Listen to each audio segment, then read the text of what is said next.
aquí a la urna en esta semana juvenil.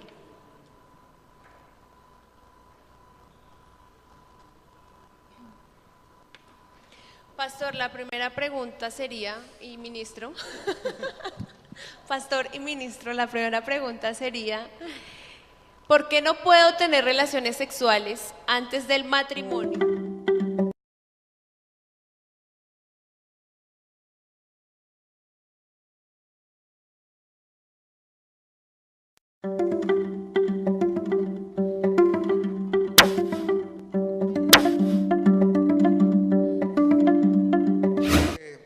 Algunas de esas preguntas las tengo aquí. Creo que hoy no las vamos a poder contestar en su totalidad. Yo le he dicho a Isabel que podemos hacer una parte en varias sociedades de jóvenes para responder estas preguntas, porque la idea es responder con un escrito está. Y hay algunas que uno puede responderlas de manera verbal, pero se necesita un poco más de preparación para responderlas, porque veo que han hecho preparación para hacerlas. Yo quisiera invitarles para que buscáramos en nuestras Biblias Primera de Tesalonicenses 4:3. Primera de Tesalonicenses 4:3 tiene una respuesta como a algunos nos gusta, al punto.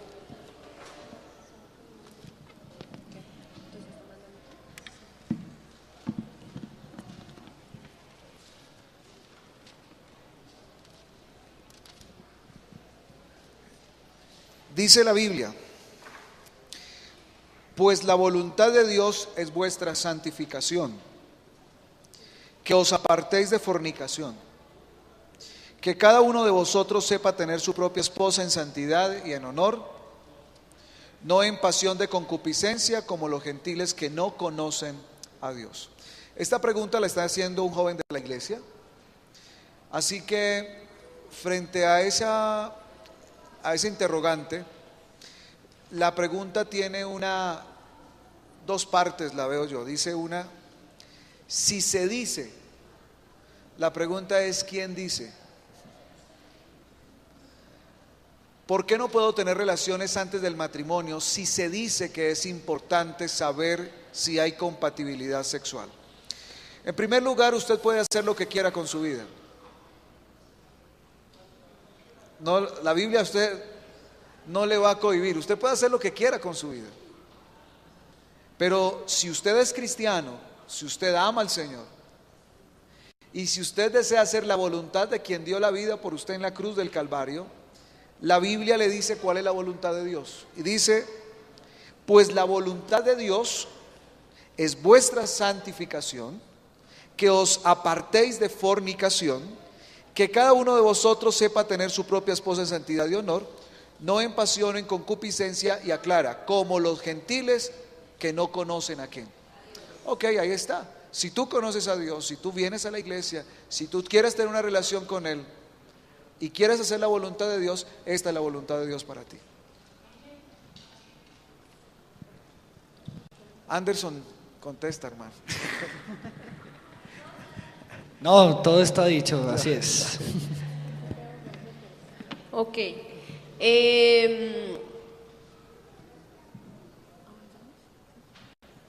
Bueno, vale la pena resaltar, vale la pena aclarar, de pronto vamos a tener aproximadamente 3 minutos para responder, para no extendernos mucho en las respuestas que vayamos a dar. La siguiente pregunta, voy a permitir que Laurita nos la lea. Bien, dice, si me he masturbado, ¿he llegado a cometer pecado? ¿Qué pecado sería en dado caso? ¿Quién responde? Bueno, yo. Hablábamos en la conferencia de sexo del bueno que fornicar no es solo tener relaciones ilícitas con alguien que no es nuestro esposo o nuestra esposa. Fornicar también es las caricias prohibidas que hacemos en la soledad. Dice la Biblia que nosotros somos templo del Espíritu Santo. El diablo ha tratado de hacer algo para desdibujar la importancia del cuerpo. Y hoy ustedes ven y los grandes médicos, psicólogos, dicen que masturbarse es bueno, pero lo decíamos, el mundo está al revés. Y se cumple el texto. En los últimos tiempos lo bueno será llamado malo y lo malo será llamado bueno. Para la gente de hoy es malo no masturbarse, es bueno hacerlo. Y para dar respuesta, el pecado es el mismo: fornicación, impureza sexual. Ahí se acaba el problema.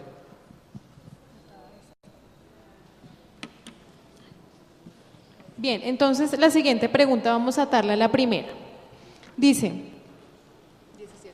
si las relaciones sexuales prematrimoniales se realizan entre futuros esposos, ¿estaría correcto realizarlas? Ahora quiero ser un poco de pronto abogada del diablo.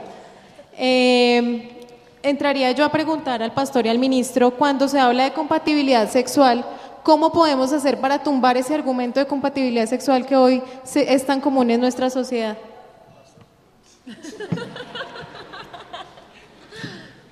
Pastor. Bueno, ¿por dónde nos vamos? Porque hablamos de la compatibilidad sexual porque es que quien hace la pregunta la formula de alguna manera tratando de justificar lo que se hace en el presente por lo que va a suceder en el futuro. Primero, en ese caso opera la misma respuesta que di en la pregunta anterior. Si tú quieres hacer la voluntad de Dios y no quieres actuar como un gentil, entonces presérvate, porque será fornicación toda relación sexual antes de una unión matrimonial. O sea, eso no tiene enredo. Ahora, cuando hablamos de la compatibilidad sexual, la verdad me gustaría que de pronto, si hay algún joven aquí o alguna persona que me aclara un poquito de la compatibilidad sexual, porque se me hace un poco complicado entender en qué contexto estamos hablando de la compatibilidad sexual. Porque ahora, si yo estoy hablando de dos piezas mecánicas, ¿cierto? Vamos a hablar de un piñón, ¿no? De un piñón de una bicicleta. Si el piñón tiene digamos, un diente más largo que el otro, no va a casar y va a funcionar mal. Estamos hablando de piezas mecánicas, pero estamos hablando de seres humanos, donde en primer lugar el principal órgano sexual no es ni la gónada femenina ni la gónada masculina. Estamos hablando de que el principal órgano sexual es el cerebro. Entonces aquí no se trata de que si hay compatibilidad sexual, pues no sé si ustedes me aclaran un poquito de qué es lo que estamos hablando allí. Pues, pastor, hay como una tendencia fuerte en el mundo donde se dice que para poder llegar a establecer una relación matrimonial con alguien, yo tengo que saber cómo funciona ese alguien en muchos aspectos. Eso incluye la intimidad sexual.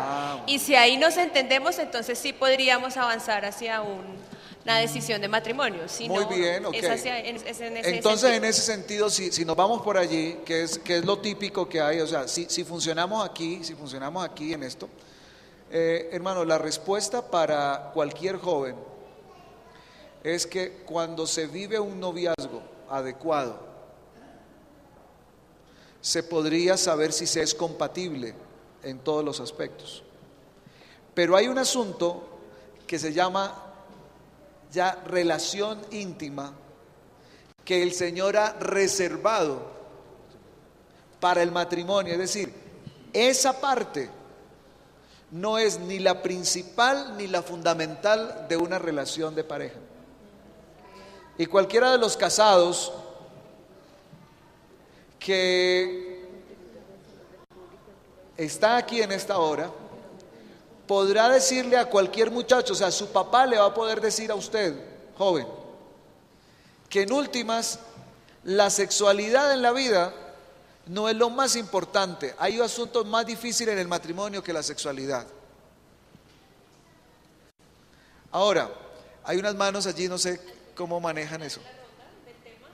Bueno, me dicen que al final van a manejar el asunto.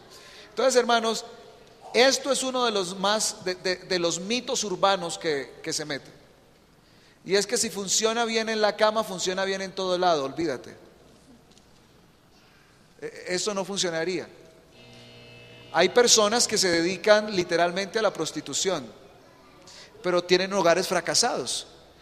Pero si usted le pregunta a los clientes por qué la frecuentan, tendrán razones sexuales para decir: yo voy allá porque funciona en esto, pero no funciona en qué. ¿Sí? No funciona en la convivencia. Así que yo diría que esto de la compatibilidad sexual es un mito urbano que si solo usted observara la voluntad de Dios, podría tener un mejor hogar. Bueno, pastor, otro joven nos pregunta: tengo entendido que los jóvenes solteros tenemos las mismas necesidades sexuales que los jóvenes casados. En ese sentido, ¿qué vamos a hacer entonces los solteros con los deseos sexuales? Esa la respondo yo. Un soltero. Sí, un soltero responde eso.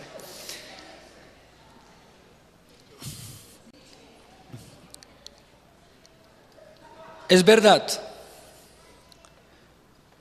Tanto casados como no casados tienen las mismas necesidades sexuales, porque hablábamos que Dios creó al ser humano sexual.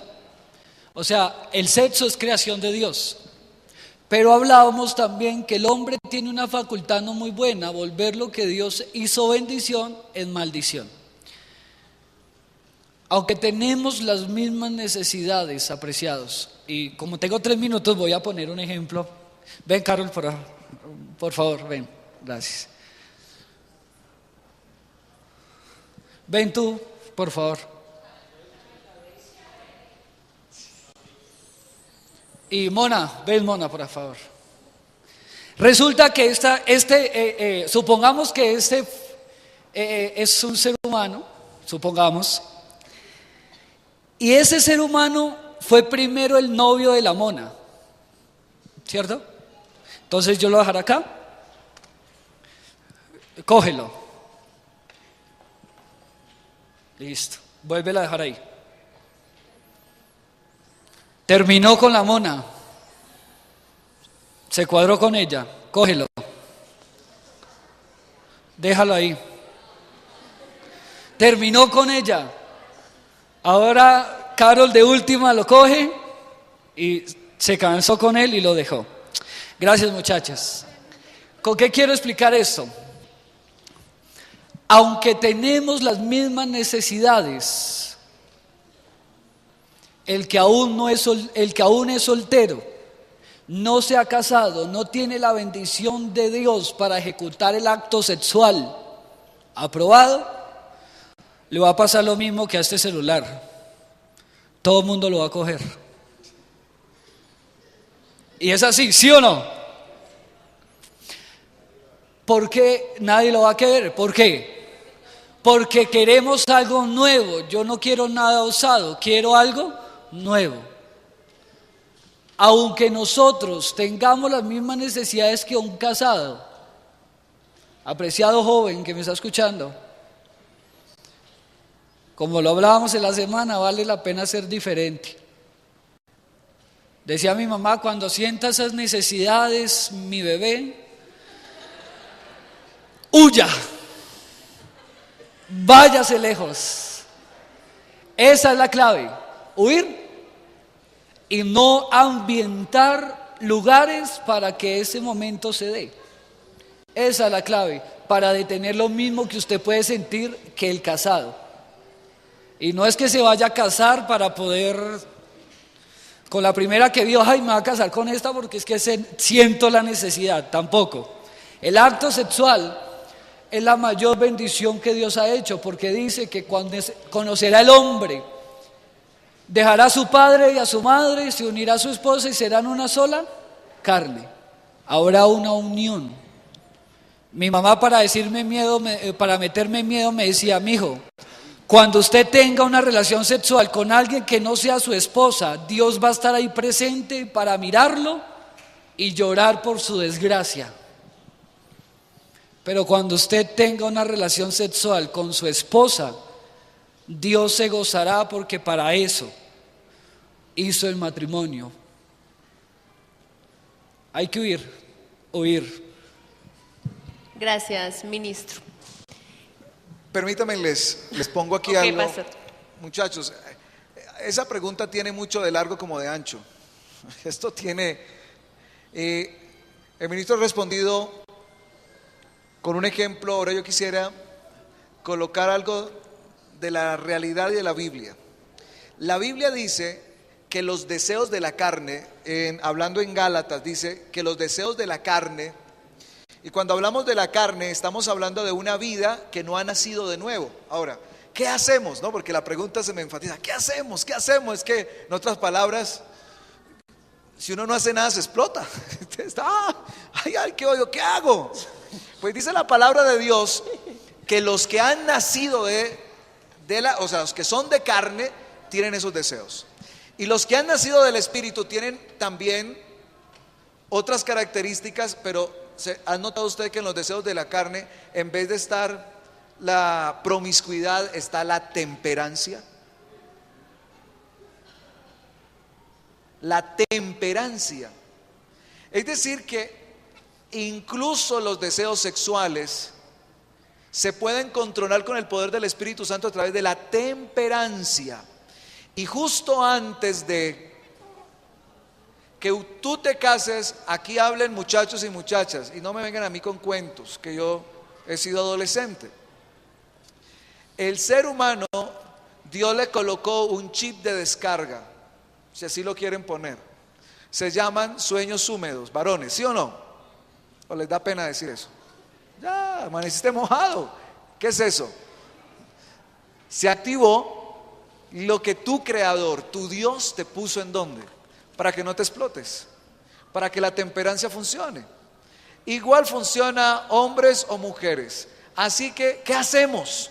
Llénate del Espíritu Santo para que tengas temperancia y el chip funcione. Pero funcione naturalmente. All right. Bien, vamos con la siguiente pregunta. Se sabe que el contacto físico en un noviazgo puede llevar hasta las relaciones sexuales. También se sabe que como seres humanos necesitamos de las demostraciones de afecto de los demás. ¿Hasta qué punto se debería llegar en una relación de noviazgo? ¿Solo es permitido o bueno cogerse de la mano?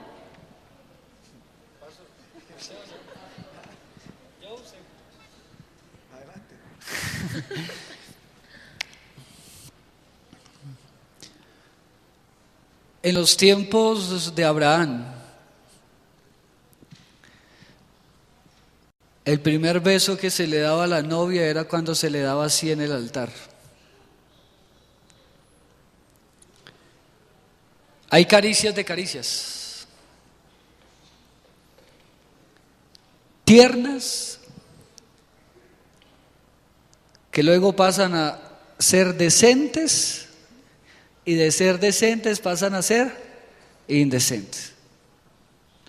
Y le han inventado a los besos un tipo de nombres, ¿no?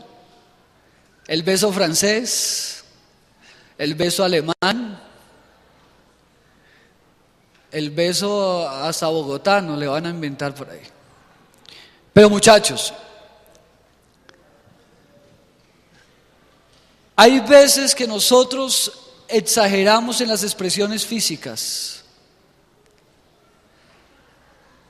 La lengua es un órgano con sensaciones, un órgano. Al tener contacto con otra lengua, por decirlo así, el beso con lengua que se le llama, activa lo que nosotros le llamamos hormonas. Si evitásemos tales besos, haríamos bien. Cogerlo de la mano, abrazarla, pero no tener tanto contacto físico con la persona que yo he elegido como mi novia. Porque es que hay personas que son novios, pero parecen como si fueran esposos, mantienen abrazados, pero en mi concepto de joven, los besos de lengua,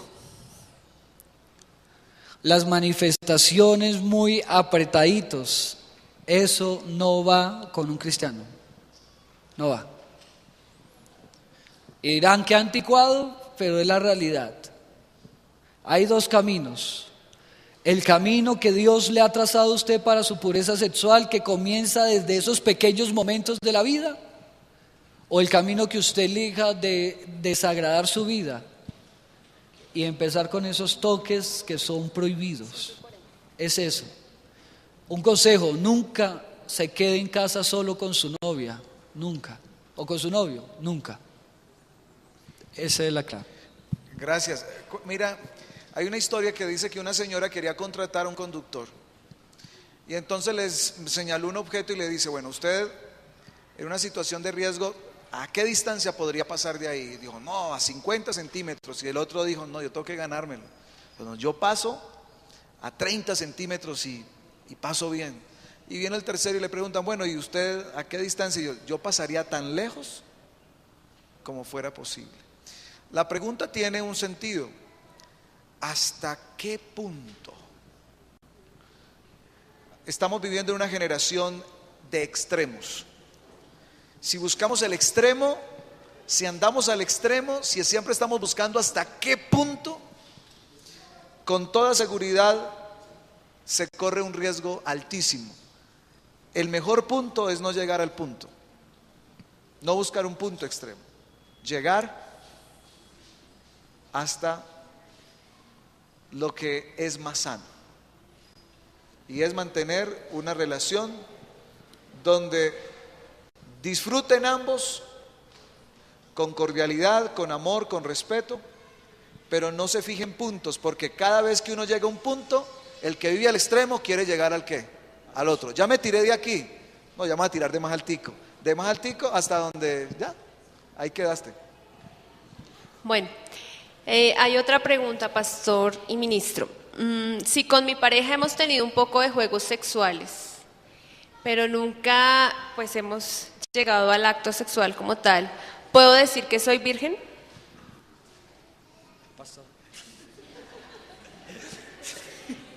Mire, si estamos hablando, a ver, definamos este asunto de la virginidad. En primer lugar, es una bendición de Dios. Segundo, es una situación física, pero también tiene un asunto mental.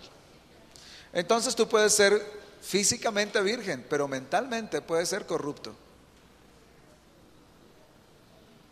Ahí lo dejaría, y no lo dejaría solamente en las caricias. Pastor, es que no tengo novia, pero me he metido en el computador a una página. Ya no eres virgen, o sea, ya no tiene la inocencia. Y al contrario, te vas a dar cuenta que cada vez tu mente te está jugando malas pasadas en diferentes circunstancias. Así que cuando hablamos del tema de la virginidad, estamos hablando, tú sabes, si físicamente eres virgen, pero recuerden que el Señor, cuando habló de la sexualidad, se metió también incluso con ¿qué? Con los pensamientos. Así, mi querido hermano, que se juega con candela. Gracias, pastor. Bien, la siguiente pregunta es: ¿cuál es la posición de la Iglesia Adventista del Séptimo Día frente al uso de la pastilla del día después como un método de planificación? Bueno, hermanos, ay bendito. Este no es una respuesta de 3 minutos, pero quiero decirles, hermanos, que la iglesia ha sacado un libro que se llama Declaraciones, Orientaciones y otros documentos, donde la iglesia condensa aquí todo lo que son declaraciones de tipo oficial. Este libro ha estado por mucho tiempo en inglés, ahora lo tenemos en español, gracias al Señor. Y aquí se sientan las diferentes posiciones sobre diferentes temas como la eutanasia, la planificación familiar y todo este asunto. Yo quisiera que miráramos, la iglesia aprueba la planificación familiar, porque se entiende que tú debes tener tantos hijos como puedas criar adecuadamente. Y cuando estamos hablando de la planificación familiar, cuando la iglesia habla de la planificación familiar, habla de todo aquello que detenga la unión entre el óvulo y ¿qué cosa? Y el espermatozoide. Cuando estamos hablando de un método alternativo como la pastilla del día después, estamos presumiendo que hubo un contacto entre espermatozoide y óvulo. Yo no puedo decirte a ti si fue fecundo o no, pero si te estás tomando la pastilla del día después, primero porque estás metido en un gran asunto. O sea, no pensaste en planificar. Y ocurre que entraríamos en un problema ético muy serio, porque para poder determinar con claridad si sí o no, cuál es la posición, la Iglesia Adventista todavía en sus documentos no ha sacado la pastilla del día después. Pero por lo que está escrito relaciona qué acepta como planificación familiar. La pastilla del día después atenta contra la vida, porque ya habría, si hablamos de que hay una fecundación, ya hay vida. Hay vida desde que la célula del hombre se une con la célula de la mujer y empieza el proceso de la mórula, blástula y bueno, todo el asunto ya de la división celular. Así que, hermano, no te metas en ese enredo de la pastilla del día después. Es más, si aplicamos todo lo anterior, no tendrías que llegar ni a eso. Ahora, cuando estamos hablando de los esposos, la planificación familiar debe ser ¿qué? Eso, planificación. Eso no es planificación. No lo metan dentro de eso, es ya una cuestión de improvisación. Oiga, ya. La embarramos.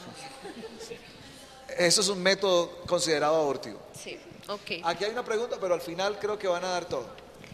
Sí, para ir cerrando, hay otra pregunta de un joven. ¿Por qué son tan graves la homosexualidad, el lesbianismo, el bisexualismo, etcétera?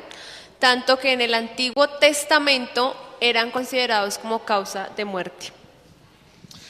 Bueno, a ver, ¿a quién hablo? ¿A un mundo plural, a un mundo posmoderno o hablo a un joven cristiano? Porque créanme que la respuesta que di aquí tiene cualquier tipo de interpretaciones. La respuesta que voy a dar, la voy a dar para un pueblo cristiano. Porque ustedes han escuchado con todo lo que ha pasado con la corte y lo que ha estado ocurriendo estos últimos días, que la comunidad LGTBI está diciendo vayan a donde los jueces, vayan a donde fulano, que lo que queremos es que diga en el contrato, que diga matrimonio. Entonces empezamos con una situación enredosa. ¿Qué dice la palabra del Señor al respecto? Romanos 1, 26 y 27. Hablemos del Nuevo Testamento.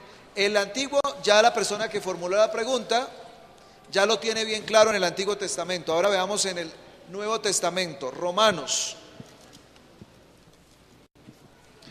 Y hermanos, si la Biblia para nosotros es el manual de nuestra vida, entonces no nos enredemos tanto con estos temas. Y dice, Romanos 1, 26 y 27, dice: por esto Dios los entregó a pasiones vergonzosas, pues aún sus mujeres cambiaron el uso natural por el que es contra la naturaleza. De igual modo, también los hombres, dejando el uso natural de la mujer, se encendieron en lascivia unos con otros, cometiendo hechos vergonzosos. Hombres con hombres, recibiendo de sí mismos la retribución debida de su extravío. Y ustedes están hablando de qué cosa, hermanos, de qué estamos hablando ahí, de la culpabilidad del hombre, del pecado del hombre. Hermanos, vean, ¿por qué es tan grave esto? Porque ataca directamente uno de los pilares que Dios estableció en el Edén. Cuando Dios creó al ser humano, instituyó dos cosas particularmente: el sábado y el matrimonio entre un hombre y una mujer. El lesbianismo y el homosexualismo, directamente hablando para cristianos, ataca el principio de la sociedad que Dios tiene en mente. Y cuando se ataca el principio de la sociedad que Dios tiene en mente, como es la familia, se está destruyendo el mundo que Él quiere formar. Así que cuando el Señor lo trata tanto en el Nuevo como en el Antiguo Testamento como la peor desviación, o como se dice, una condición humana baja, es porque realmente el hombre se ha alejado tanto del ideal de Dios que está en dificultad Dios para poderlo ¿qué? Atraer.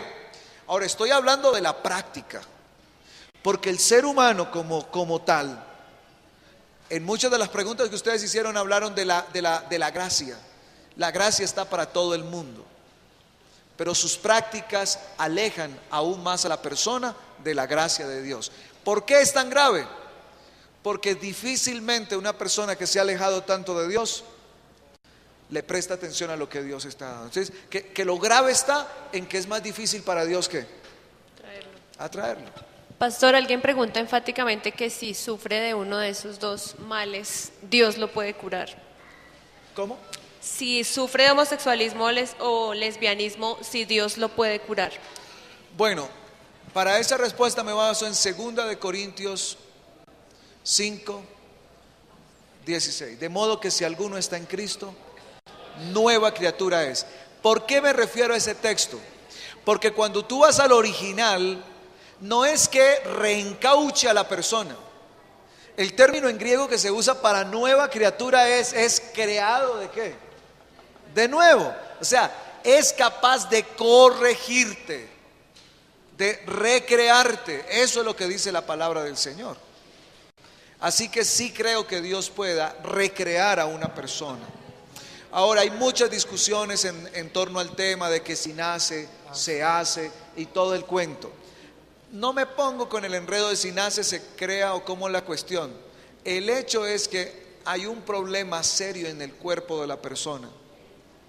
Y igualmente hay un problema serio físico, también hay un problema serio espiritual. Más el espiritual que el físico. Por eso creo que si el espíritu es renovado, la vida es renovada. Que quedan secuelas como en cualquier situación. Quedan secuelas que serán evidentes ¿hasta cuándo? Hasta cuando el Señor diga y este cuerpo corruptible sea transformado en uno ¿qué? Incorruptible. Quedan secuelas, sí. Pero que Dios cura, sí. Estoy seguro de eso.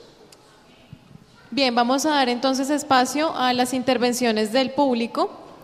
Recuerden que tiene que ser muy corto por el tiempo que tenemos, así que ¿alguien quiere tal vez participar? Hermana.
Ok.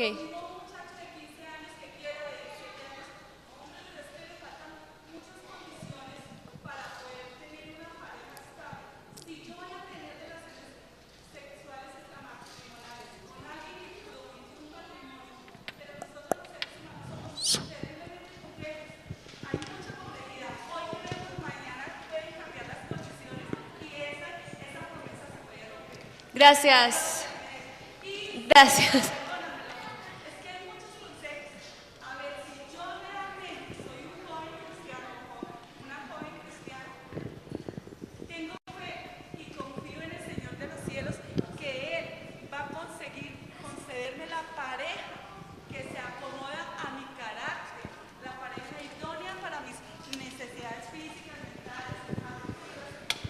Gracias, hermana. Quiero recordarles, vamos a hacer esta ronda de intervenciones de ustedes muy puntual. El tiempo está corriendo y quisiéramos enfocarnos específicamente en las preguntas que surgen de pronto a las respuestas que uno de los dos panelistas está haciendo. Adriana. Bueno, buenas tardes. Con respecto a la primera pregunta que se hizo de que yo debo probar si soy compatible sexualmente con mi pareja antes de casarme, bueno, yo quisiera hacerle una contrapregunta a esa persona que la hizo, como que, ¿para qué me preocupo tanto de ser compatible antes y por qué no más bien con la persona que yo escogí me caso y hago todo mi esfuerzo por complacerla? Porque hay una cosa que he aprendido y se lo quiero compartir a todos ustedes.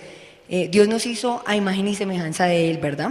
Pues en nuestra manera de ser, de pronto en ciertas características. Pero Él es creador y nos dio, digamos, esa facultad a nosotros las mujeres de traer seres vivos, o sea, ahí también somos imagen y semejanza de Él. Somos también a imagen y semejanza porque damos la vida. Pero también Él es uno solo, Padre, Hijo y Espíritu Santo.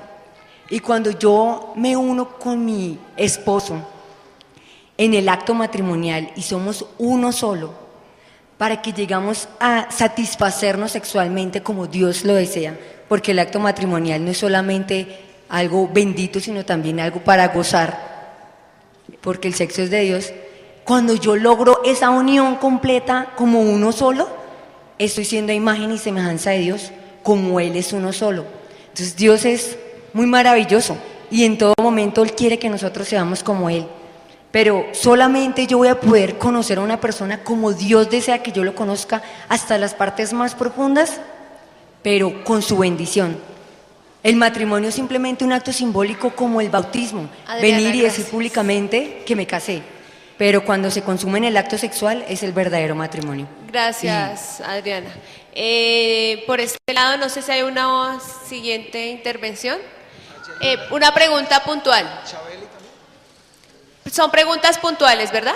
Son preguntas. No, preguntas. Vamos a cerrarlo en preguntas porque necesitamos avanzar al segundo bloque de... Gracias. Marcela. Chabeli ¿se tiene. repitió? Quieren hacer comentarios. Bien. Bueno, gracias. Hermanos, en nuestro reloj está marcando 2 minutos para las 6 de la tarde. Como ustedes ven, más o menos cada tema, abordar cada uno de los temas, de los grandes temas, toma unos entre 25 y 30 minutos. Yo quisiera poner a consideración de ustedes si vamos al siguiente o si dejaríamos damos por terminada esta sesión y pues esta sociedad de jóvenes. Entonces, ¿ustedes qué opinan? ¿Seguir? No está como... ¿Seguimos o debemos? Ok. Abordemos entonces un tema más. Vamos a abordar entonces lo que tiene que ver con estilo de vida. Al respecto, hay bastantes preguntas en este aspecto. Si la Biblia dice que debemos colocar la otra mejilla, ¿cómo se debe hacer para colocar la otra mejilla, pero no hasta el punto de dejarse humillar o desvalorarse uno mismo? Bueno, pregunta muy interesante, muy interesante. Hablábamos nosotros que en el tema de la autoestima, que nosotros debemos tener un ego tan alto, pero que no dependa de lo que tengamos en esta tierra, sino de lo que valemos para el cielo. ¿Se acuerdan? Cuando la Biblia y el mismo Señor Jesús dijo que si nos hieren, nos maltratan, nos castigan, pongamos la otra mejilla. Nosotros como seres cristianos siempre debemos tener en cuenta, no pueden pasar por encima de nosotros, pero nosotros nunca podemos pasar tampoco por encima de los demás. Al poner la otra mejilla, se denota nobleza, se denota pureza de corazón. Nosotros como cristianos, lo único que debemos hacer es permitir que el Señor actúe. Tampoco es decir, nos golpearon, nos hirieron, máteme, debo poner la otra mejilla. No.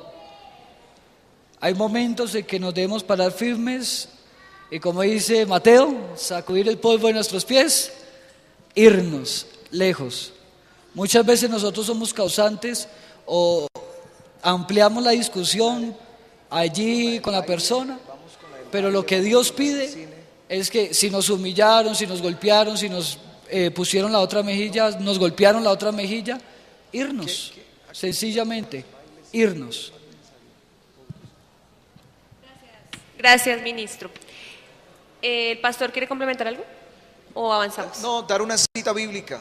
Romanos 12:3, muchachos, Romanos 12:3.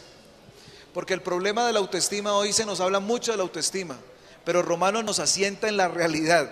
Digo pues, por la gracia que me es dada a cada uno que está entre vosotros, que no tenga más alto concepto de sí que el que debe tener, sino piense de sí con cordura, conforme a la medida de fe que Dios le repartió a cada uno.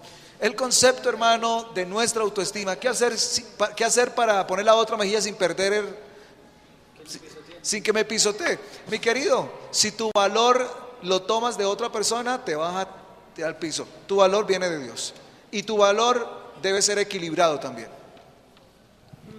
Bueno, pastor, aquí viene un bloque de varias preguntas que vamos a tratar de armarlas como en una sola, y es ¿Cuál? ¿por qué como jóvenes adventistas no podemos bailar? Eso iría atado a otro joven que pregunta ¿por qué no podemos salir con los amigos por la noche sin tomar ni nada de eso? Asumimos que el nada de eso también tiene que ver con No el tomar. tema del baile. Y asimismo, ¿qué hay de malo o si hay algo de malo en bailar con el esposo? Ay, hermanos.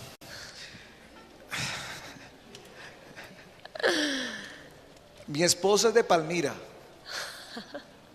cerquita a Cali.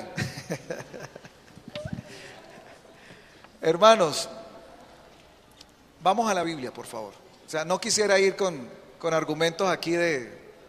Vamos a la Biblia, Éxodo 15:20. Y quiero, hermanos, alguna vez yo me hice esa pregunta y encontré que Éxodo 15:20 es la primera vez en la Biblia que se menciona, bueno, en la Biblia no se menciona bailar, se menciona danzar. Pero es lo más, ¿cómo se dice? Equivalente. Hay una persona Ivonne Caterine, que leyó una de las preguntas, me dijo, yo también tengo esa duda. Y ella me dijo, no es porque a mí me gusta bailar, sino que tengo esa duda. Pero miren queridos, la Biblia no dice que usted no puede bailar. O sea, si usted quiere encontrar donde diga no danzarás, no lo va a no lo encuentra. Pero a través de un estudio concienzudo de la palabra del Señor, usted puede llegar a conclusiones muy particulares. Leamos por favor 15:20. María la profetisa, hermana de Aarón, tomó un pandero en su mano y todas las mujeres salieron en pos de ellas con panderos y ¿qué? ¿Qué se formó ahí? Un baile. Sí, una rumba, literalmente se formó una rumba. ¿Cuándo ocurre esto? Cuando ellos cruzaron el Mar Rojo. Ahora, hermanos, vamos al contexto. Jóvenes, vamos al contexto. El próximo sábado vamos a analizar un detalle bíblico de los 144,000 y va a ser necesario que desde ahorita nos preparemos. ¿Qué dice el texto bíblico? Porque a veces nos vamos primero a White. No, señores, hay que ir primero ¿a qué? A la Biblia. ¿Qué y cuál es el contexto? Todos venían huyendo. Atrás se veía la polvadera de los caballos. Delante de ellos estaba el mar. Estaban entre el mar y los caballos. Señor, el Señor le dice a Moisés que avance, que Él va a abrir un qué. Y todo el mundo ve esa polvadera y ve que el mar de una manera espectacular se abre, todos cruzan en seco, llegan al otro lado y como una varita mágica, ¡pum!, se cierra y todos sus enemigos metidos ¿en dónde? En ese camino. ¿Qué siente usted, hermano? ¿Cómo? Imaginen ustedes que fueran parte. ¿Cómo se siente usted al otro lado? Cuando Colombia mete un gol, ¿qué sale ahí? Pues dice que María, con todas las mujeres, en un contexto de adoración, ¿a quién? Danzaron. Y Dios se reservó el derecho de aceptar esa expresión como una expresión ¿de qué? De alabanza. Ahora, noten algo particular. Cuando usted lee el comentario bíblico, dicen que es la primera vez que lo mencionan, y eso hace parte de lo que ellos habían copiado, ¿dónde? En los 400 y más años que estuvieron, ¿dónde? En Egipto. Pero en el contexto que se dio, un contexto de adoración a Dios, Dios se reservó el derecho de decir, lo acepto como que mi adoración. Ahora, noten ustedes otros detalles más. Jueces 11:34, también se menciona que en el recibimiento de una gran batalla, recibimiento de una gran batalla, ¿qué hicieron las mujeres? En un contexto de adoración, ¿a quién? ¿Quién había ganado la batalla? Dios. Jueces 11:34, Jueces 21:21. En la fiesta de las cosechas también se acostumbraba ¿a qué? Danzar. ¿En un contexto de qué? De adoración a Dios. En 1 Samuel 18:6, cuando reciben a Saúl y a David, ¿qué pasa con ellos? Danzan. En un contexto de que un bendito gigante desafiando al Señor, y va este chiquitín con una cauchera y lo tumba, y todos cuando llegaron, ¿qué hicieron? Gracias Dios. Pero en el Nuevo Testamento, y quiero mencionarles ahora, segunda Mateo 14:6, y también Marcos 6:22, se menciona otra danza, la hija de ¿quién? De Herodes. Le danzó mandada ¿por quién? Por la mamá, para que con esa danza convenciera al papá y fueran y mataran ¿a quién? Danzaron. Pero nótense ustedes, hermanos, que lo que he descubierto hasta el momento en la Biblia es que no hay ningún texto que le diga prohibido bailar, ni prohibido danzar. Pero también dice claramente que el que danza lo hace para adorar ¿a quién? Ahora, hermano, cuando usted se pone a danzar en la discoteca, ¿lo hace para adorar a Dios? Pero alguien me decía, pastor, entonces yo puedo danzar en la iglesia. ¿Saben una cosa? Que en este momento estamos en una situación tan corrompida y tan mal, que si bien usted lo pudiera hacer, en vez de traer beneficio y crecimiento a la iglesia, ¿qué traería? Escozor y todo el mundo para atrás. Entonces, hermano querido, ¿puedo yo bailar? La Biblia en un contexto de adoración se lo autoriza, pero ojo, pestaña y ceja con esto. ¿Es consciente usted que está adorando? Me hablaba una muchacha de Casa sobre la Roca y me decía, pastor, es que yo voy a la iglesia a danzar. Y entonces le pregunto, y bueno, y cuando tú empiezas a danzar, yo me empiezo a mover por la música, por el ritmo y todo, yo no pienso en nada, yo pongo mi mente en blanco. ¿Y empieza qué? ¿Usted cree que ahí hay una intencionalidad?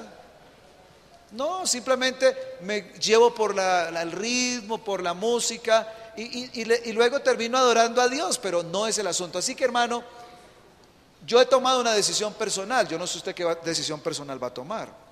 Pero yo no danzo porque no estoy seguro de estar alabando ¿a quién? A Dios. Y si yo no estoy seguro, mejor no no danzo. Mejor no danzo. Porque si para danzar me meto en un problema, mejor no lo hago. Bien, siguiente pregunta. ¿Por qué no debo ir al cine? De todas formas, si no la veo en cine, la veo en mi casa. ¿No da igual? Además, si la veo en la casa, la voy a comprar pirata. ¿Eso no es contribuir a la piratería? Bueno, Bueno, podemos meter lo que el pastor dijo en esta respuesta. Les pregunto, ¿la función del cristiano siempre debe ser alabar a Dios, sí o no? Dígale que está a su lado, hay que alabar a Dios, dígaselo. Si el objetivo del ser humano es adorar a Dios, no debe entrar en lugares donde Dios no se adora. Sencillo. Y bueno, la película. Sí, ministro, porque, perdón, te interrumpo, alguien preguntaba en otra de las preguntas haciendo referencia a lo mismo, que si la película era, por ejemplo, La Pasión de Cristo, ¿qué hay de malo tiene? Primero, Ir al usted cine. nunca verá en un cine que se promocione una película cristiana, jamás. ¿O lo ha visto, pastor? Hoy Dios viene a la tierra, película cristiana. Nunca. Nunca. Usted debe entender, apreciado, que no puede ir a cine. Está bien y dice, lo he logrado. Pero lleva a su casa películas que tampoco lo hacen crecer como persona. Está cometiendo el mismo error. Porque ahí volvemos al texto bíblico. Todo lo que se haga debe ser siempre pensando en lo puro, en lo digno, en todo eso. Hay gente que lleva el cine a su casa y lleva películas de terror, películas de acción. ¿Son películas que edifican, sí o no? ¿Sí o no? ¿Qué hace un cristiano viendo esas películas? No importa, o sea, el lugar importa porque uno debe entrar en lugares donde Dios se adore. Sencillo. Esa es mi respuesta. Antes de pasar el pastor, No, Omar ten el quiere leer un versículo para Hay un versículo para complementar esta parte. y luego yo aporto algo. Omitar 30 segundos. Sí, esta mañana en la clase juvenil hablábamos de este versículo, Deuteronomio 23:14. Porque Jehová tu Dios anda en medio de tu campamento para librarte y para entregar a tus enemigos delante de ti. Por tanto, tu campamento ha de ser santo, para que Él no vea en ti cosa inmunda y se vuelva de en pos de ti. Y el campamento del que hablamos es la mente. Texto número 23:14. A ver, hermanos, yo lo pongo. A ver, la mejor respuesta que a mí me llegó y me convenció, la leí alguna vez en una revista Ministerio. Y les digo, nunca he ido a un cine. Yo nunca he ido a un cine. He tenido invitaciones, claro, pero yo nunca he entrado a un cine. Nunca.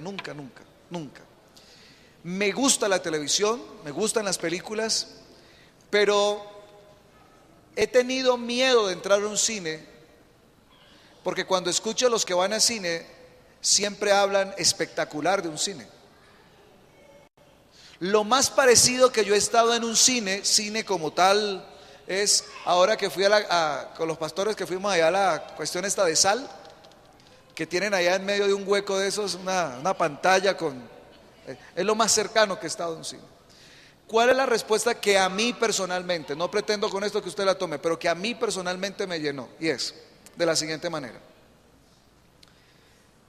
Si usted tiene claro que en este mundo hay un gran conflicto entre el bien y el mal, real, una guerra a muerte,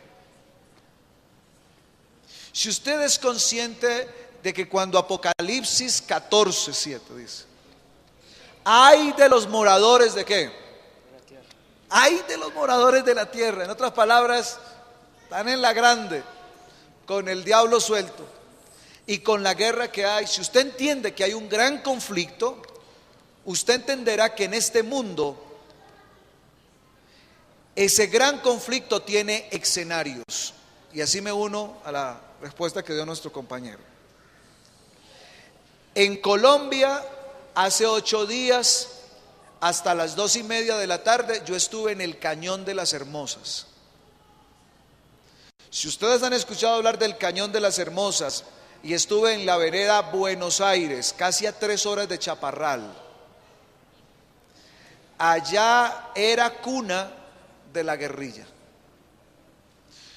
Yo hace 7 años fui pastor de ese distrito y para subir allá me tocó pedir permiso. A mí no, a los hermanos. Caminaron 8 horas para encontrar al comandante, para decirle que si daba permiso que el pastor subiera.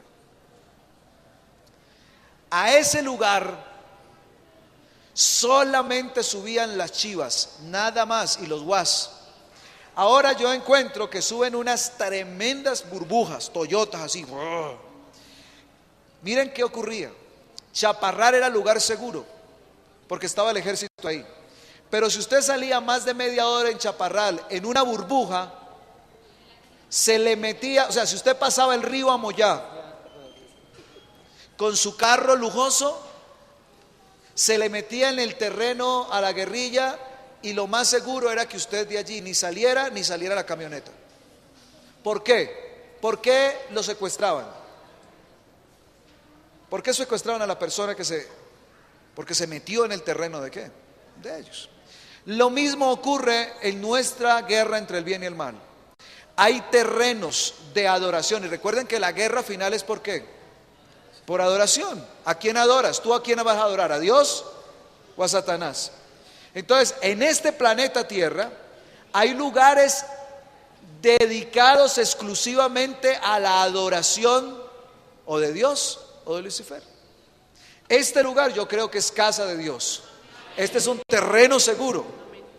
Pero si yo me meto al billar, si me meto al cine, ese lugar fue diseñado de manera especial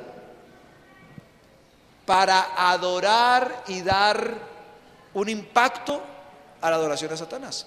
O dígame una cosa, así usted se vea una película original, no metamos lo pirata, porque lo de pirata no tiene nada que ver con esto. Lo de pirata es violación a un mandamiento. No hurtarás, ahí está claro.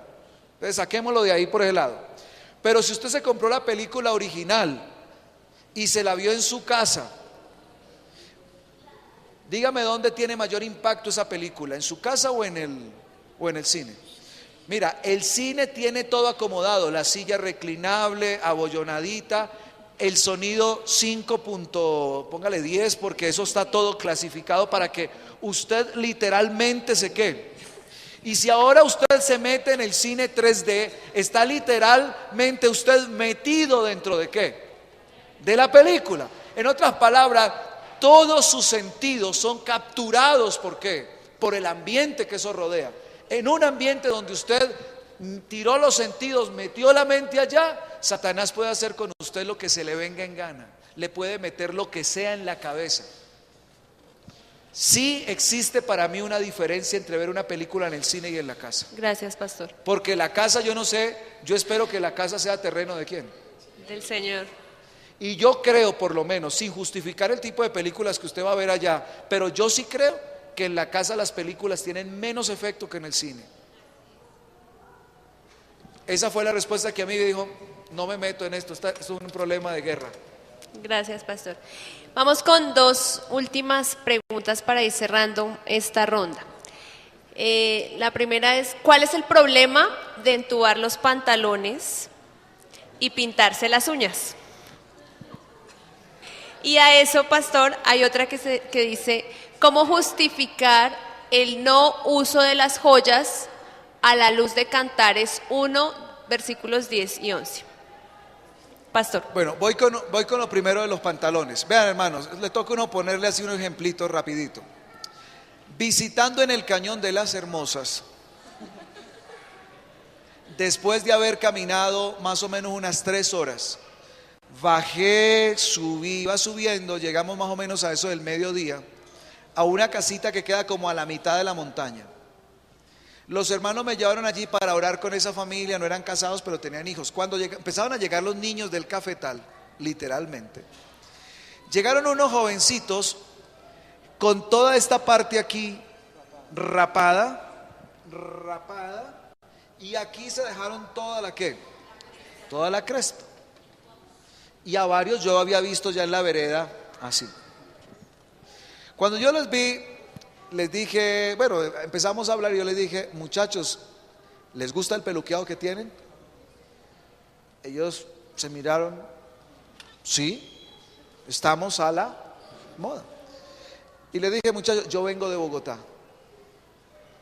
Si yo me los llevara a ustedes ahora, que ustedes y yo no fuéramos para Bogotá y que nos paráramos ahí al frente de la iglesia que yo ministro, ahí en el centro de Bogotá, a ustedes me los confundirían. ¿Por qué? Sí, porque usted viene aquí y encuentra que pues hay personas que no están en esa condición, pero usted encuentra que muchos de los indigentes tienen ciertos peluqueados que peculiares.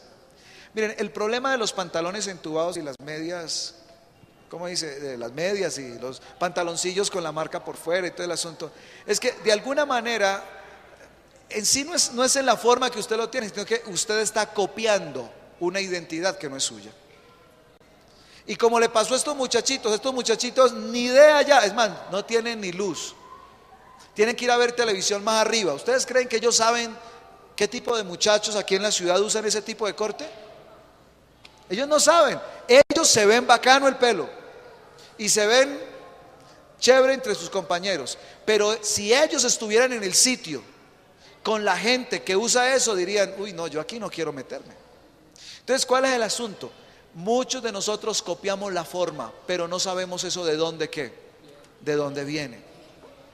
Ni las uñas negras, ni el pantaloncito entubado, ni todo el asunto que usted le meta. Entonces, yo lo que le invito, muchacho, es que más que de verle algo malo a eso, lo malo no es que ponga el pantalón entubado, lo malo es qué cultura usted está copiando. ¿Saben? Lo más malo es que usted no tiene una identidad. Usted no tiene una identidad. Aquí está Malfi, que es diseñadora de modas, ¿no? Y ella diseña algo que ella tiene en su cabeza y lo pone de moda y lo pone ahí, alguien le está vendiendo su propia ¿qué? Identidad. Para que usted decirle, usted se ve chévere así, véngase así. Muchachos, los adventistas tenemos propia identidad. Y si usted como muchacho no tiene una identidad propia, una personalidad definida, usted es veleta, se lo puede llevar a cualquier lado. Ese es mi concepto en esto. Pastor, ¿y qué hay de la pregunta de cómo no justificar el uso de joyas a la luz de Cantares, capítulo 1, versículo 10 y 11? No lo he leído, ¿me lo leen por favor? Dice, ¿Me lo recuerdan? ¿versículo qué? 10 y 11. Hermosos son tus mejillas entre los pendientes, tu cuello entre los collares, zarcillos de oro te haremos, tachonados de plata. Ok, muy bien. Solamente le digo, su pregunta tiene un problema de interpretación bíblica. Porque usted no puede hacer una doctrina con un solo texto. Si usted entiende lo que dice la palabra de Dios en el contexto de Salomón, que es una luna de miel, ¿no? Entonces usted podrá decir, oye, es que esto es un asunto muy particular aquí. Pero si usted quiere buscar lo que la Biblia habla de las joyas, le necesitará usted leerse del Génesis hasta el Apocalipsis. Y ya hay un claro concepto. Las joyas son una expresión de lo que uno tiene ¿dónde? Adentro. Son una expresión de orgullo. Así que mi querido hermano, mi querido joven que haces esta pregunta, el problema no está en el texto, el problema está en la manera como quieres quizás justificar un asunto personal, pero con gusto podríamos hacer todo un estudio acerca del uso de las joyas, porque la Biblia no tiene ese único texto, tiene muchos más que le dan el equilibrio y la verdadera comprensión al uso de las joyas. Bueno, yo añado algo aquí puntual. Yo les ponía a ellos un ejemplo hoy en el almuerzo de cómo leer la Biblia. Hoy nosotros estamos leyendo la Biblia y creemos que la Biblia es una ruleta rusa. Nos levantamos y decimos, bueno, vamos a ver Dios qué tiene para mí hoy. Entonces, y Judas se ahorcó. Entonces, vamos a ver qué nos dice la Biblia. ¿Cómo así? Ve tú y haz lo mismo. Así hoy la gente está leyendo la Biblia, fuera de contexto. Te digo con esto, supongamos que cuando yo venía hoy en la mañana vi una pelea y entonces esa pelea se dieron duro, duro, y de repente escuché que uno de ellos dijo: te voy a matar. Entonces yo vengo y le digo a Laura: Laura, imagínate, vi esto, y le estoy contando toda la historia. Cuando de repente entra el esposo y escucha que yo le estoy diciendo a ella: te voy a matar. Entonces llega Willington y me coge el pelo y me dice: usted no se me mete con mi esposa, sálgase.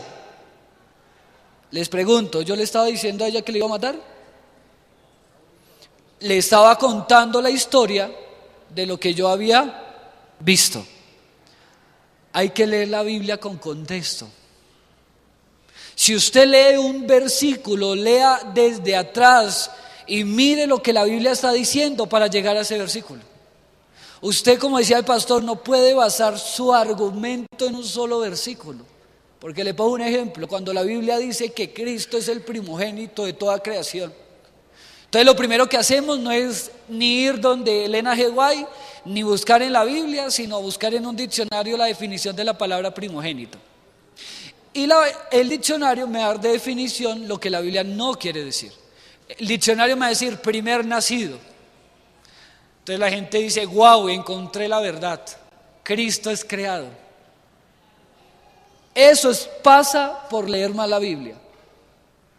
Porque si usted sigue leyendo, el contexto me está diciendo que Cristo no es primogénito por ser primer nacido. Es primogénito porque es único en su especie y fue el único capaz de morir y resucitar. Pero la gente dice: ah, no, lo dice acá, y no quiere seguir leyendo. Así nos pasa a nosotros cuando leemos. Gracias, ministro. Vamos a finalizar con esta pregunta. Bien, dice: si alguien toma la decisión de suicidarse tirándose de un edificio y en la caída se arrepiente, ¿existe gracia para él?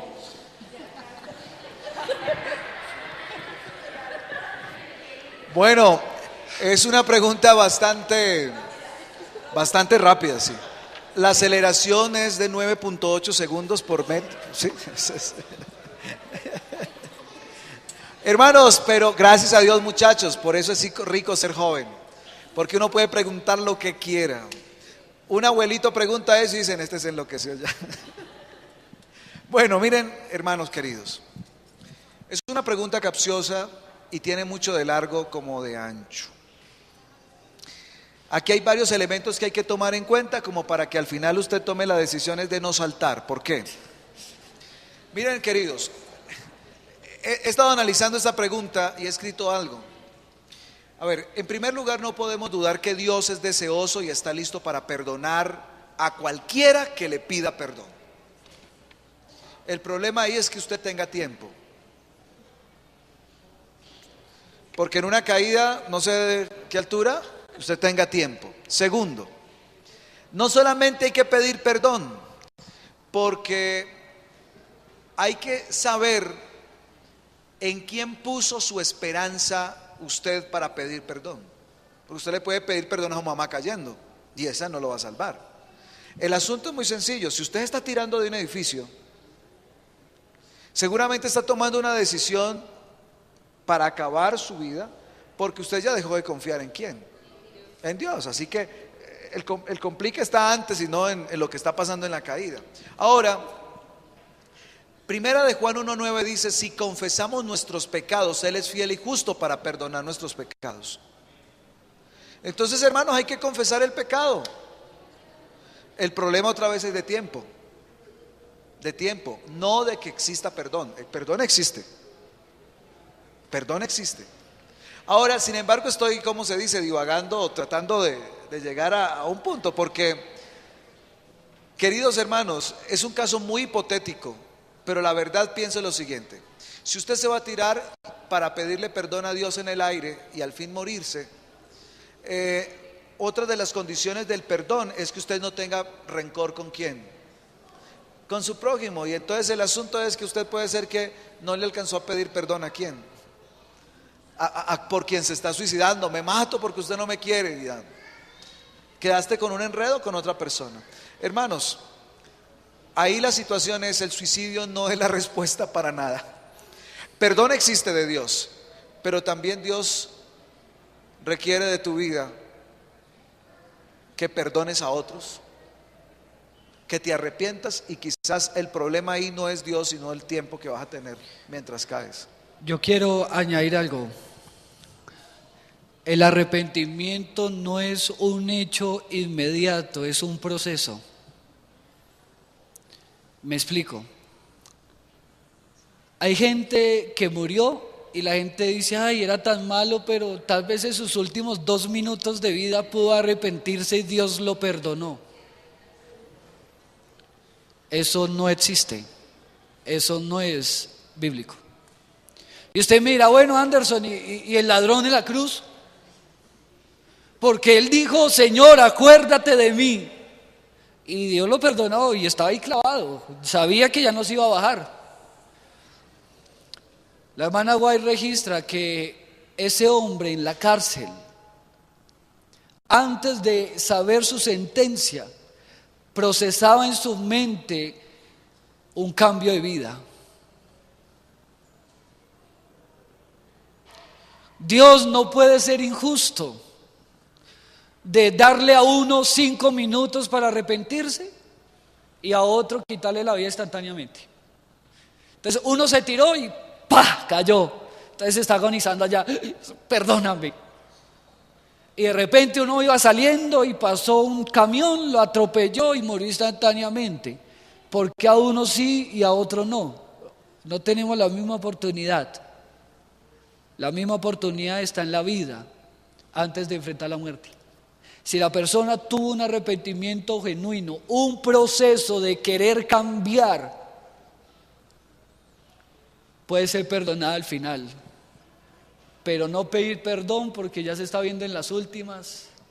Señor, fui 30 años el más malo del paseo, pero estos 2 quiero ser el mejor.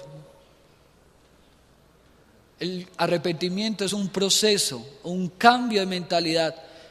Y un cambio de mentalidad no sea en el último minuto de vida, cuando usted ya está botando sangre, me voy a morir, me voy a morir. Sepa, apreciado hermano, que el arrepentimiento es eso, un proceso, un proceso.